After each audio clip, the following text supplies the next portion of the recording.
Mga kabunyog, mga kababayan, magandang araw sa inyong lahat. Welcome po sa isa na namang episode ng ating talakayan. Dito po sa aking bagong social media platform, Veritas YouTube channel at Veritas Meta page. O dito po sa aking bagong social media platform na ito.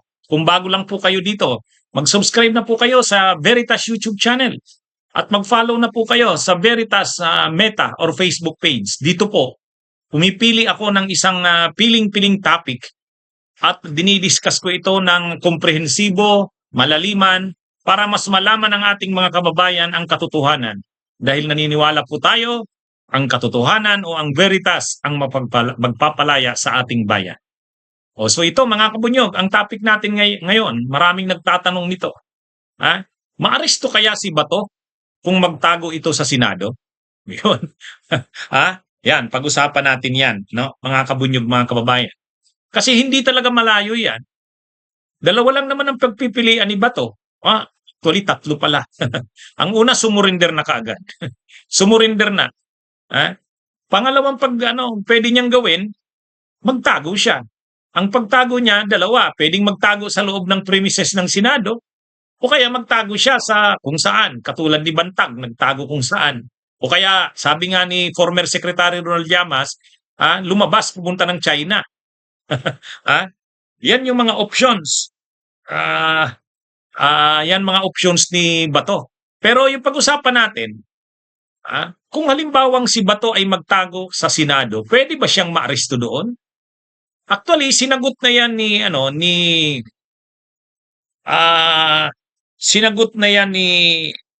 Senate President Tito Soto.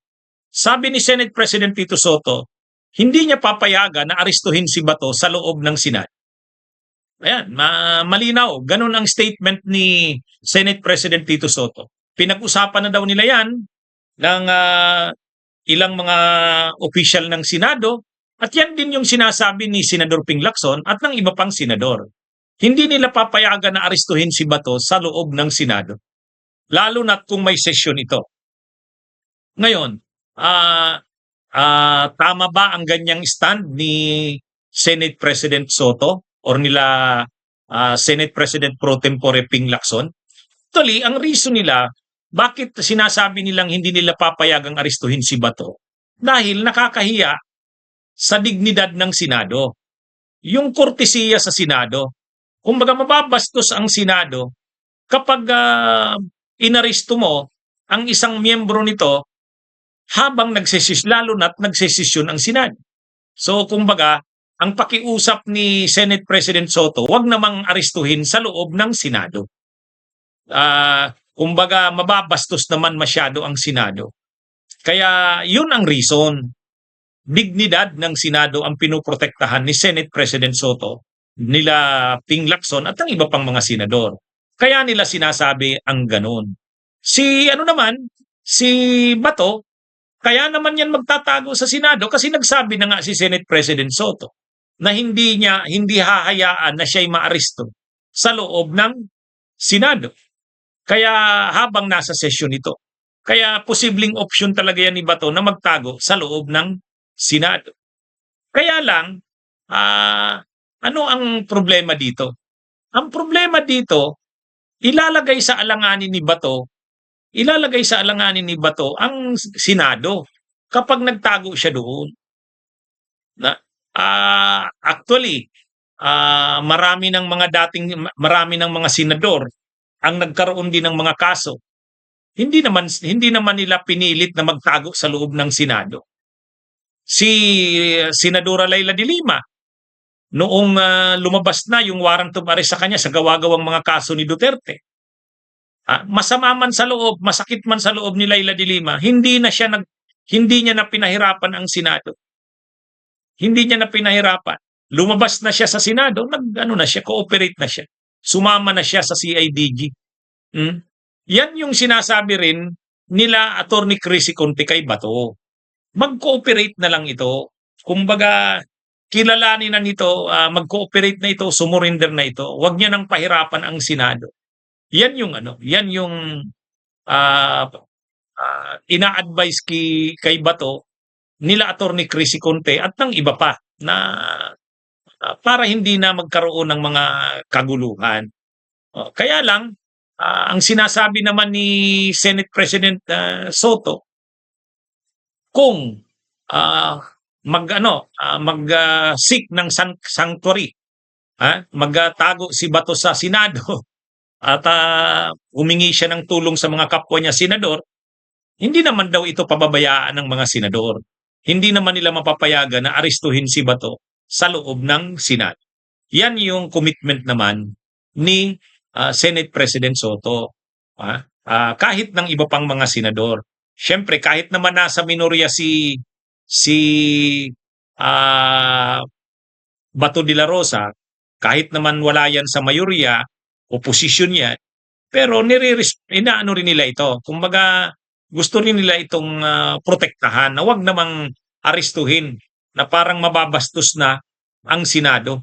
Kasi kapag inaresto si Bato sa loob ng Senado, ang mababastos diyan hindi si Bato, kundi yung Senado. Kaya ang stand ng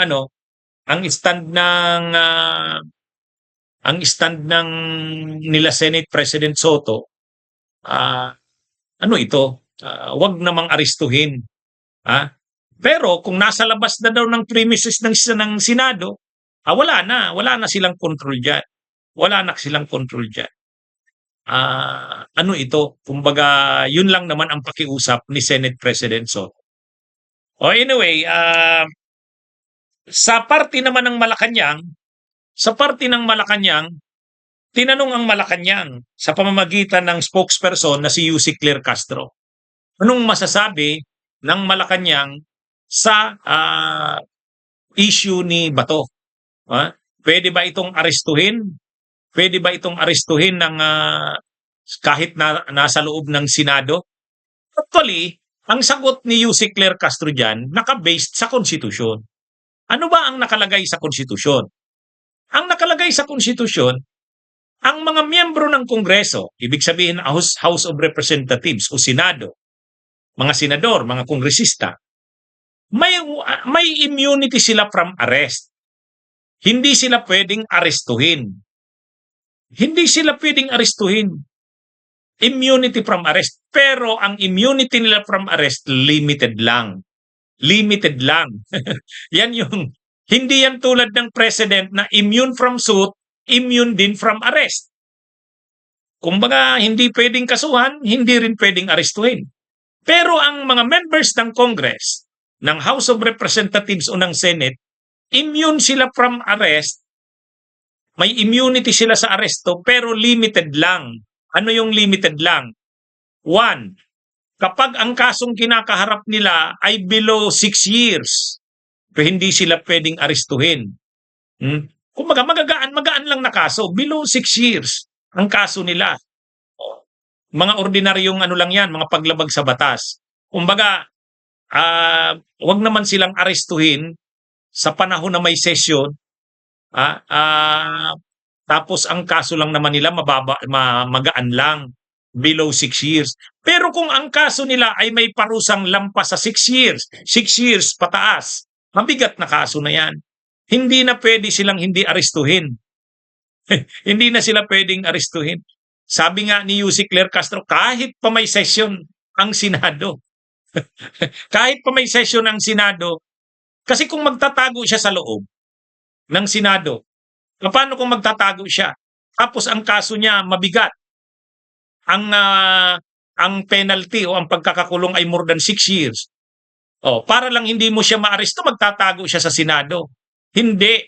Yung hindi pwedeng arestuhin ay kapag below 6 years ang parusa at may session ang Senado.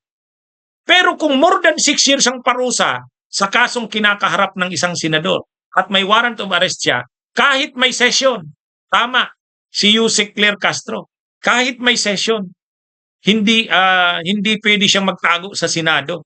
Pwede siyang arestuhin. Kaya napakalinaw ng sabi ni Yussi Claire Castro, abogada yan. Totoo yun. Kapag more than 6 years ang penalty sa kinakaharap mong kaso, kahit senador ka, kahit congressman ka, pwede kang arestuhin kahit may session. Kahit may session. Kaya lang, paano ito i-reconcile dun sa sinasabi ni Senate President Soto na wag namang arestuhin kung may session? Yun ay pakiusap na wag naman, para hindi naman mabastos, hintayin na lang na lumabas. Doon na sa labas ng premises, arestuhin. Kumbaga yun ay out of ano na yan, consideration, kiusap na lang yun sa arresting authorities. Pero kung talagang magmamatigas, sa Constitution, kapag more than 6 years ang penalty ng kinakaharap mong kaso at may warrant of arrest ka, senador ka man o congressman, pwede kang arestuhin kahit may session. Tama yun, si Yussi Claire Castro doon. Ha? Mga kabunyog, mga kababayan. Kaya ito, kumbaga yung paliwanag nga ni Yussi Claire Castro, pwedeng arestuhin si Bato. Pwedeng arestuhin yan kahit pa may session. Kasi yung kaso niyang kinakaharap, crimes against humanity, international humanitarian law yan. At yung kaso na yan, life imprisonment kumbaga ang parusa niyan. Wala nga lang death penalty sa ICC, pero habang buhay na pagkakabilanggo yan. Mahabang yan. Kaya more than 6 years sigurado yan. So pwede siyang arestuhin. Lalo pat crime against humanity yan. Violation ng international humanitarian law. Kaya kahit pa may session ng Senado, dahil more than 6 years, pwede siyang arestuhin. Kasi kung hindi siya pwedeng arestuhin, di magtatago na lang siya doon. Walang silbi ang mga batas-batas na yan or obligasyon ng Pilipinas. Kaya sa international humanitarian law. Kaya yung pinapanindigan ni maraming nagre-react. Bakit daw ganun ang sabi ni Yussi Claire Castro? Tama siya. Constitutional provision yan. Constitutional provision yan. Hindi yan. Yung sinasabi ni Senate President Soto na wag namang arestuhin kung nasa sesyon. Ano lang yon, kiusap sa mga authorities para hindi naman mabastos ang Senado. Yan yung dyan, mga kabunyog, mga kababayan. Kaya ito, kumbaga kung susundin talaga ang konstitusyon, walang magagawa dyan ang Senado. Aarestuhin yan. Kung pipilitin talaga ng mga arresting authorities. Kasi yan constitution yan. Dapat yun ang mangibabaw. Yun ang mangibabaw. Yun namang sinasabi ni Senate President Soto, by courtesy lang yun. Kumbaga, out of respect sa Senado, wag naman pasukin ang Senado para arestuhin ang member nito. Okay, so doon tayo sa so kung magtago si Bato sa Senado, pwede ba siyang arestuhin doon? Pwede. Actually, si Senator Ping Lacson, Senate President pro tempore, ay nagsabi, suportado nila ang statement ni Senate President Soto, yung policy ni Senate President Soto, na hindi dapat arestuhin si Bato sa loob ng Senado, lalo na't may sesyon. Igalang naman ang Senado. Hintayin na lumabas ito. Ang problema, pag hindi lumabas si Bato, kung magtago na siya doon, kung panindigan niya nang hindi siya lalabas, ang sagot niya ni Senator Soto, ni Senator Ping Lacson, limited lang. Limitado lang ang pagtago ng sanctuary ni Bato sa loob ng Senado. Hindi pwedeng pangmatagalan siya doon. Ang reality talaga, malalagay sa alanganin ang Senado. Hindi niya naman pwedeng, dapat mangibabaw pa rin ang konstitusyon. Ang nakalagay sa konstitusyon, kahit pa may session sa Senado, kung more than 6 years, ang kaso mong kinakaharap, member ka ng Congress, senador ka, Congress, pwede kang arestuhin. Pwede kang arestuhin. Wala kang immunity na from arrest kung ganun. Limited ang immunity mo from arrest bilang senador, bilang kongresista. So sabi ni Senador Ping Lacson, limited ang sanctuary na pwedeng makuha ni Bato sa Senado. Okay, poprotektahan siya. okay, tutulungan siya ng mga senador na wag naman siyang arestuhin habang nandun sa loob ng premises ng Senado, lalo pat may sesyon. Ipapakiusap yan sa CIDG, sa PNP, sa mga mag-aaresto sa kanya. Pero hindi pwedeng tumagal yan. Sabi nga ni Senador Ping Lacson, limited lang yan. Yung sanctuary na yan, yung pagkupkup sa kanya ng Senado, limited yan. Kasi hindi naman pwedeng hindi sundin ng konstitusyon. Kailangang pangibabawi ng konstitusyon. Kaya, actually, yan ang pag-iisipan ni Bato. Magtatago ka sa Senado, hindi naman pala pang matagalan niya. Limited lang naman pala. Mapipilitan ka ring sumurrender, pakalipas lang ang ilang araw, 1 linggo, 2 linggo. Bakit? Kasi malalagay na sa alanganin ang Senado. Makikipagmatigasan ang Senado sa mga autoridad, samantalang yung autoridad, yung authorities, pinapatupad lang naman ang batas. Tapos hindi mo kikilalanin, konstitusyon yan, nakalagay sa konstitusyon.